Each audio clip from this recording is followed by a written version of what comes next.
Vous êtes bien sûr So Many Beats et c'est le 4e épisode de Kick Parade et je suis en compagnie, comme d'habitude, de Swan. Salut Swan. Salut Rohan, bonjour à toutes et à tous. Eh ben écoute, je te propose de rentrer dans le sujet directement avec les 10 projets, les 10 jeux les plus populaires sur la plateforme Kickstarter. Il y a un peu d'entrée cette semaine. En 10e position, on a Nemo's War, Journey's End Expansion and Ultimate Edition. Et les titres sont de plus en plus longs sur les Kickstarter, là, c'est un vrai roman. En fait, c'est une extension au jeu Nemo's War, tout simplement. Et il vient de rentrer. Mais quand on vous dit il vient de rentrer dans le top 10, c'est 5 minutes avant qu'on commence cet enregistrement, il a passé la barre du top 10 de Kickstarter. Donc on vous en reparlera un peu plus la semaine prochaine. Enfin, je sais pas, qu'est-ce que t'en penses ? Oui, bah c'est ça, c'est une entrée extrêmement fulgurante. Bon, après, c'est ce qui se fait de plus en plus sur Kickstarter actuellement. On propose une extension et la possibilité d'avoir une boîte de luxe. Sachant que le jeu n'existe pas en français. Ouais, il n'y a pas de VF. En tout cas, il en est à 1392 contributeurs et ça commence à filer pendant que je vous parle. Donc c'est vraiment une très bonne entrée. Il y a 16 jours, 13 jours qu'on vous regardera l'émission. 50 500 euros et ça n'arrête pas. En direct, là, ça monte. Donc il y a de bonnes chances qu'il soit beaucoup plus haut la semaine prochaine. On verra. Suspense. 9e place. Alors, c'est un jeu japonais. Aqua Garden become an owner of an aquarium. Oh, 1410 contributeurs pour presque 100 000 euros. C'est amusant parce que quand on voit les photos du jeu, ça a l'air très naïf, ça a l'air d'être un jeu pour enfants. Et sur la page, ils mettent 15 et plus. Je sais pas si t'as vu ça. Comme souvent mais comme souvent chez les jeux japonais, je trouve qu'il y a un côté très épuré, très naïf. Et finalement, on a des jeux qui sont beaucoup plus complexe qu'il n'y paraît, et je trouve que c'est une patte qu'on retrouve souvent dans des jeux de cette origine. Ouais, c'est vrai qu'il y a tout un tas de petits poissons. Bon, alors c'est gérer son aquarium, si j'ai compris le jeu. Créer et gérer son aquarium. Donc, c'est plein de poissons et de... Qu'est-ce qu'il y a encore d'environnement en bois, mais qui font vraiment penser à un jeu pour gosses, quoi. Donc, c'est assez rigolo. Et apparemment, c'est quand même un jeu assez complexe, puisqu'il le propose pour 15 ans et plus. Avec une petite originalité aussi, c'est que l'éditeur avait travaillé sur un ancien jeu qui s'appelait The Arctic, qui propose aussi dans ce Kickstarter, et avec la possibilité de mêler les deux jeux. En gros, leur ancien jeu deviendrait une extension de ce jeu-là, avec une petite modification de règles, et en gros, il y a juste à incorporer les éléments, et je trouve que c'est plutôt pas mal, c'est un univers étendu de jeux de plateau. Alors, on passe à la 8e position. En 8e, c'est Yai, le jeu où il faut faire deviner des mots. Enfin, pas vraiment, on devine ce sont des réponses à donner à des questions, pas des bonnes réponses, mais des réponses cool. Je résume bien le jeu ou pas ? Oui, c'est plutôt bien résumé, effectivement. On est sur du jeu d'ambiance d'apéro tiré d'une émission web à l'origine. Si vous voulez en savoir plus sur le jeu, vous pouvez regarder le Kick Parade de la semaine dernière. Tout à fait, ouais. Il a gagné une place par rapport à la semaine dernière d'ailleurs. Il en est à 2118 contributeurs pour près de 150 000 euros. 7e position, c'est une entrée, c'est Movie Game. Alors c'est pareil, c'est un peu un jeu d'ambiance et d'apéro. Moi, tu sais comment j'appelle ça maintenant, ce genre de jeu là, aussi bien Yai que The Movie Game. C'est des jeux de confinement. T'as remarqué leur promo de leur bande-annonce qu'ils mettent sur Kickstarter, c'est que des gens via webcam. Oui. Donc il y a peut-être un nouveau public. Tu vois ce que je veux dire, de confiner, c'est peut-être pour ça que ce genre de jeu marche en ce moment sur Kickstarter, c'est parce que tu peux les faire via une caméra, via internet, poser des questions et te marrer via webcam. Donc la Movie Game, alors ça, autant vous dire qu'il n'y aura jamais de VF, et je vais vous expliquer pourquoi. C'est parce que c'est un jeu dans lequel on combine des titres de films ensemble. Voilà. C'est ça, en gros c'est qu'on te présente un synopsis qui est un mélange de 2 synopsis de films. Et en gros, l'objectif, c'est de réussir à retrouver le titre hypothétique en mélangeant les deux titres des films. Et en fait, c'est vachement basé sur des jeux de mots, en fait, finalement, sur des sonorités, voilà. Donc il faut forcément connaître les titres des films en anglais. Exactement. Et ça complique la tâche. C'est sûr que quand tu vois que Airplane a été traduit par Y a-t-il un pilote dans l'avion en français, le jeu ne peut pas marcher. Définitivement, ça ne peut pas marcher. En tout cas, il en est à 2121 contributeurs il a dépassé les 101 000 euros. Donc c'est un jeu qui marche plutôt. Et en parlant de cartes, en 6e, on a Cthulhu Dark Arts Tarot. Parce que je le dis en français, parce que c'est Brajlon qui fait ça, c'est une société d'édition française qui fait du livre surtout, mais qui a ouvert une branche jeux de société il y a quelques années. Et là, ils sortent un très très beau jeu de tarot à l'image de Lovecraft. C'est vrai que c'est beau, hein. Enfin, je sais pas ce que tu en penses, mais c'est un bel objet, quoi. C'est un très bel objet, et effectivement, ça fait plaisir de voir des boîtes comme Brajlon qui cherchent vraiment à se diversifier et aller un peu plus dans cette culture, parce que c'est vrai que dernièrement ils ont réédité beaucoup des livres de Lovecraft et d'autres univers très populaires chez les geeks, et finalement je trouve que c'est une bonne continuité de partir sur le jeu de plateau. Alors évidemment, Lovecraft c'est ultra populaire dans les jeux de société, parce que, tu l'as dit, c'est un peu une icône de geek, et deuxièmement, il n'y a pas de droit à payer. Exactement, faut le savoir, voilà, c'est libre de droit, donc ça, faut savoir ça aussi. Je crois que c'est la première participation de Brajlon à un Kickstarter, donc c'est bien, bienvenue à Brajlon sur Kickstarter, et ça marche bien, hein, parce que le jeu, on est à 2374 contributeurs pour 155 000 €. Bon, ça c'est tous les fans de Cthulhu qui voient ça, ils bavent devant, c'est vrai que les cartes sont très très belles, hein. Alors ce qui m'a fait marrer moi dans la campagne, ça vous regardez dans la page Kickstarter, il y a un texte sur, un petit texte, hein, c'est discret, sur le racisme de Lovecraft, comme quoi l'éditeur, s'ils apprécient, s'ils sont fascinés par l'univers de Lovecraft, rejette totalement les idées politiques de cet auteur. Donc ils essaient de se couvrir, hein, au cas où il y a des il y a des mecs qui iraient jusqu'à voir la page de Kickstarter d'un truc de Lovecraft pour mener une campagne contre Brajlon de racisme. Donc voilà, ils essayent de se couvrir, et puis voilà, écoutez, est-ce qu'ils ont raison, pas raison, ils ont raison juridiquement de le faire sûrement, après c'est un vaste débat que nous n'allons pas mener ici.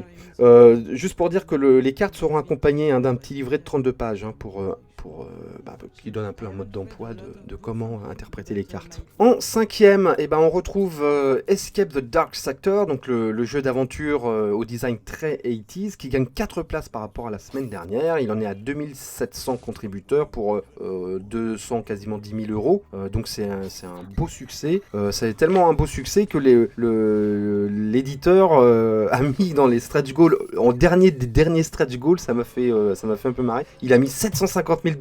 S'ils atteignent 750 000 $, on fera la version du jeu en digital, en numérique, et il marque après, on peut toujours rêver, quoi.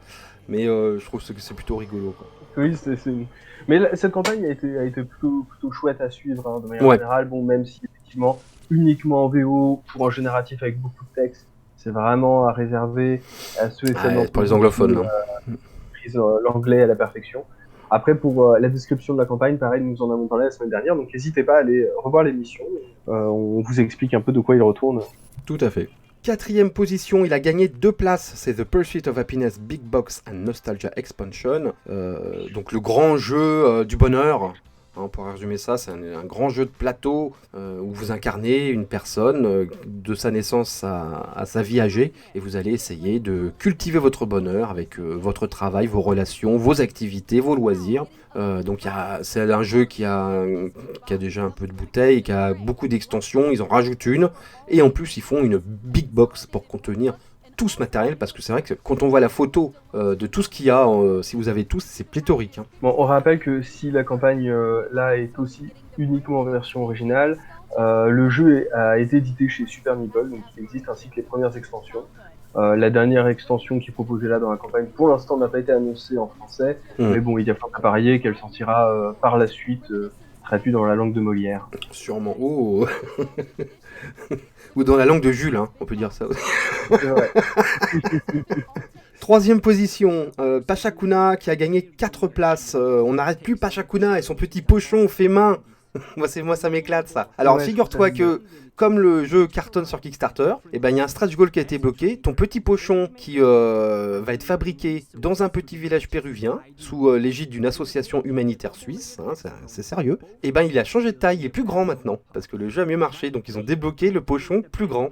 Non, je trouve c'est plutôt rigolo. Et le jeu est plutôt malin, hein, cette espèce de circuit où on peut changer les hexagones, le circuit de lama, un qui passe par la montagne, un qui passe par la vallée, et tu peux changer les hexagones pour changer le chemin. C'est un jeu un contre un, hein. C'était créé par 2 étudiants. Ils en sont à 165 000 € et 3060 contributeurs, donc c'est plutôt une belle histoire, hein. En deuxième, on a... Alors là, là je vais te laisser parler de ça, parce que tu m'as dit que tu avais failli le baquer.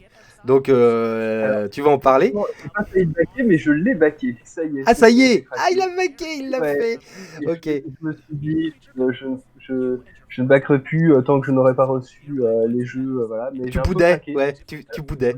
Je boudais un peu. Alors, effectivement, en deuxième position, nous retrouvons c'est quoi? C'est un peu la success story de la semaine. Ouais, c'est ça. Ouais, c'est Creatures Comfort. Donc, il y a un petit jeu de placement d'ouvriers dans un monde avec des animaux qui se déroule sur plusieurs saisons. Il y a plusieurs activités à faire et l'objectif, c'est que chaque joueur joue une famille et qu'il va devoir préparer pour l'hiver. Le design est super sympa. Ouais. Et ce qui m'a, moi, personnellement décidé, c'est que jusqu'alors, il y avait une version française qui était proposée, mais uniquement en PDF. Et là, nous avons eu l'information aujourd'hui qu'il y aurait une localisation du jeu dans sa totalité par Surfing Meeple, donc merci à eux. La seule petite frustration, c'est que c'est typiquement le genre de jeu que tu vois sur Kickstarter et auquel tu as envie de jouer tout de suite. Ouais. Tu dis voilà, là dans ces temps un peu tristes, un peu confinés, se dire tiens, me préparer à l'hiver avec des petits animaux et ramasser des petits, Plein de petits composants en bois et tout. Ouais, ouais. en bois, bah ça m'aurait plu, je voulais jouer maintenant, mais bon, j'attendrai. Et qu'est-ce qu'on peut dire? Moi, ce que j'ai remarqué quand même, c'est qu'il y avait quasiment pas de plastique dans la boîte. Je crois que le seul élément plastique que j'ai vu, c'est une petite boîte pour ranger les composants. Sinon, tout le reste est en carton et bois. Donc, je sais pas si c'est un engagement militant. Oui. Et deuxièmement, ce que j'ai remarqué, c'est que c'était un jeu pour 8 ans et plus. Et ça fait partie des jeux qui sont intéressants parce que ce sont des jeux entre jeux pour enfants et jeux experts. Ce sont des jeux qui font le pont. En boutique, le mois dernier, il y a un jeu qui s'appelle Coralia, où on explorait les fonds marins, qui était aussi dans cette espèce de pédagogie, c'est-à-dire d'amener un jeune public vers des jeux plus experts, donc avec des jeux de gestion, avec des jeux avec plusieurs voies possibles, prendre des décisions, gérer un tour de plus dans sa tête, etc. Bon, bah on va passer au premier. Le premier, bon bah voilà, c'est sans surprise, hein. C'est Bart Song On vous qui l'avait continue. annoncé la semaine dernière. Ouais, c'est Bart Song qui continue. Il en est à 6360 contributeurs pour plus de 660 000 euros. Alors, moi j'avais émis l'idée que peut-être cette semaine il passerait le million. Enfin, en tout cas, non, j'avais pas dit la semaine. J'avais dit à la fin de sa campagne. Voilà, pour être. Mais bon, je suis pas sûr qu'il va les faire quand même. Oui, bah, même si on sait que souvent les derniers jours, il y a un petit boost. On a affaire à un petit boost pour les indécis. Mais effectivement, enfin après on peut être surpris. Hein, on a déjà vu des jeux soulever des millions en quelques heures. Donc effectivement là, quand tu suis la page en direct, on voit que les chiffres grandissent. Moi, j'aurais tendance à dire qu'il passera le million. D'accord. Juste pour le beau jeu. D'accord, ok. Bah écoute, on vous dira ça la semaine prochaine. On vous mettra une petite mention, même s'il sera plus dans le top 10 parce que la campagne se termine, mais on répondra à la question quand même. Et bah voilà, bah écoute, un top 10 rondement mené. On s'était promis à nous-mêmes de faire une émission moins longue, je crois qu'on a réussi. Hein, j'espère. Voilà. Et puis d'ailleurs, n'hésitez pas à nous faire part de vos retours sur l'émission, si vous trouvez le format trop long, trop court, trop rapide. Voilà, n'hésitez pas à nous faire part. C'est une émission naissante, donc on est vraiment à votre écoute. C'est un work in progress. Exactement. N'hésitez pas à commenter et à partager et surtout à nous faire part de votre avis. Et ouais, commentez sur les 10 jeux qu'on vous présente chaque semaine. N'hésitez pas, faut pas avoir peur de marquer dans les commentaires ah ce jeu a l'air cool ou alors ce jeu au secours. N'hésitez pas à le faire. Hein. Ça commence timidement, mais n'hésitez pas. N'hésitez pas non plus à vous abonner à la chaîne So Many Bits si vous découvrez. N'hésitez pas à activer la petite cloche si vous voulez votre Kick Parade en notification toutes les semaines et ne ratez aucun épisode. Voilà, et ben merci Swan. Et puis je te souhaite une bonne fin de semaine. C'est ça. Et puis au revoir à tous. En attendant, la semaine prochaine, bon jeu. Ciao.